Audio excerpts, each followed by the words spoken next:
How's it going, everyone? I want to talk about one particular game that if you went back a couple of years ago, let's say to mid 2023 and before, and you had this idea of Xbox games coming to PlayStation, a game I think at the forefront would be Bethesda's latest open world title in Starfield. Now, Starfield is a game that obviously came out, had a very mixed reception, and I would even say mostly leaning negative. I actually enjoyed the game a lot more than most people. However, I had my criticisms of the game. I think ultimately the issue with that game is you're trying to do all this cute stuff with all of these different planets and you ultimately dilute the content. That seemingly is the problem a lot of people had with the game, and that was certainly my issue with the game. Phil Spencer, like we have mentioned, has done the media rounds recently, and speaking to Destin Ligiri on his YouTube channel and Patreon page, he spoke a little bit about Starfield in particular. Destin asked, Indiana Jones has an exclusivity window, to be fair. Can you solidify that Starfield is staying put for the time being? He just outright responded, no, like there is no specific game that I would. That kind of goes back to my red line answer. Like there is no reason for me to put a ring fence around any game and say this game will not go to a place that it would find players where it would have business success for us. What we find is we're able to drive a better business that allows us to invest in a great game lineup like you saw, and that's our strategy, right? Our strategy is to allow games to be available. Game Pass is an important component to playing the games on our platform, but to keep games off other platforms, we don't think that's not a path for us. It doesn't work for us. So let me say a couple of things. We've been talking about all of this stuff about Starfield, Halo, Gears, and a lot of you guys have the thought process of say something or these are just rumors and it's not coming to fruition. Let it be known that the Nintendo Switch 2 is coming out in probably, May, June, July, whatever, by the end of the summer at the very latest.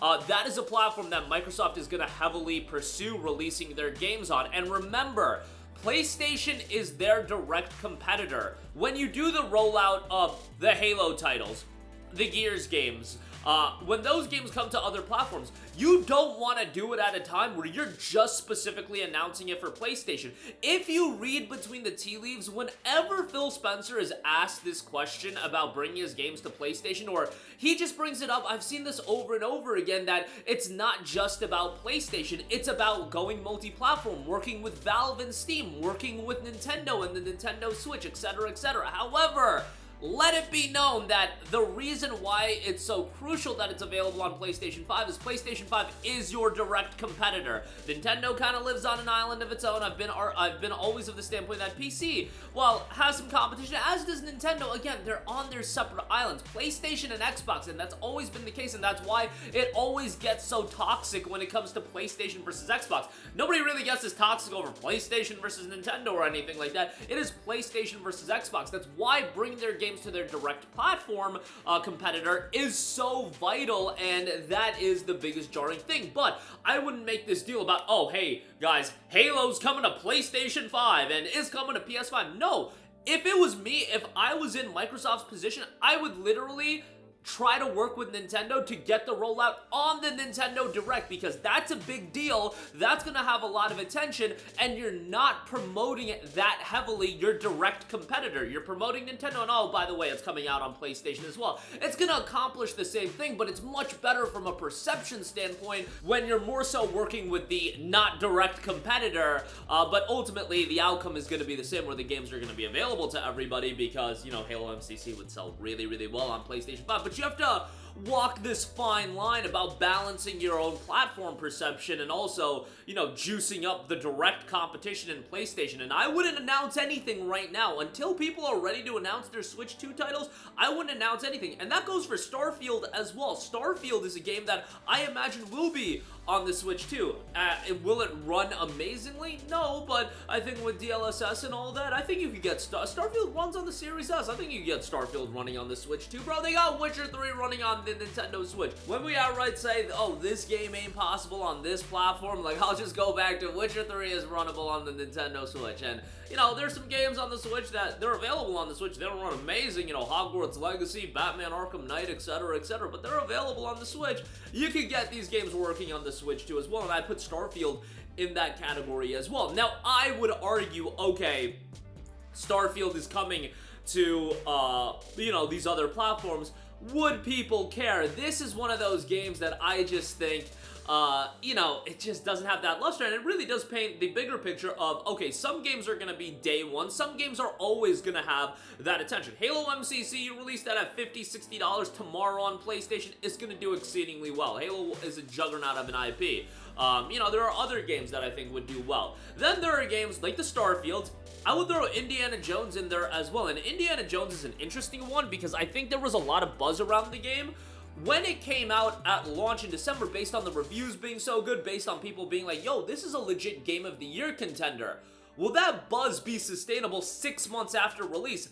I don't think it'll be there, and if you're charging $70 for the game, I just think a lot of people are going to skip out on that game. I think that's true for an Indiana Jones, I think that's true for a Hellblade 2, I think that's true for a Starfield, where a delayed release at a premium price point is just not going to gain that much traction. Sure, you can bundle Starfield with Shattered Space, but are people going to spend $70 on that? I don't think they are. However, you know, porting this game isn't going to be this Herculean effort that is going to be, you know, incredibly costly. Ultimately, you'll sell some copies at launch, you'll discount the game, you'll sell it over time. Like, you will make money off of porting these games to other platforms. It's just that balancing act of, you know, buying it day one and releasing it day one on PlayStation versus on PC. Because I think on the PC argument, you could make that, hey, some PC gamers have a PC on a console, they'll buy the game on console, then they'll double dip on PC. That's not the case when it comes to a console versus console thing. Like, nobody's gonna buy Indiana Jones or play it even on Game Pass, at least I don't think. They're gonna play it on Game Pass on Xbox and then be like, alright, it's out 6 months later, let me get it on PlayStation 5. I think the case